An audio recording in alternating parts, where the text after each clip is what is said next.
Barangay Poblasyon 7 sa lungsod ng Cotabato at Cotabato City Liga ng mga barangay ginawaran ng Seal of Good Local Governance for Barangay at Lupong Tagapamayapa Incentive Award. Barangay Poblasyon 7 at Cotabato City Liga ng mga barangay President Sulaiman Adong lubos ang pasasalamat. Bandera Live Report.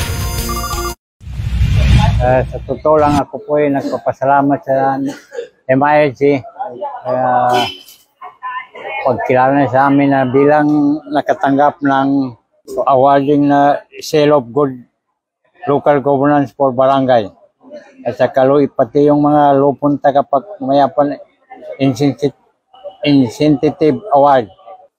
Sa totoo lang, kasi active kami sa mga case na yung hindi pwede may-standby kung yung mga tao, kagad namin ginasita yung mga problema at marami kaming ginagawa na makakatulong kami sa kabarangay namin. At tungkol sa project naman, marami kami hanggang ngayon, ongoing pa mga project na request ng barangay namin. Hindi ko naman yung nakatulong ng local farm government sa barangay namin. Siguro malaki na masyado. Ako po nagpapasalamat sa LGU ng Cotabato, lalong-lalo sa farm government, sa tulong nila sa amin.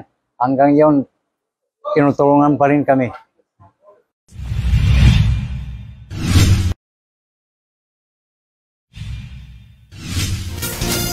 Bandera Live Report. Bandera Reports Afternoon Edition.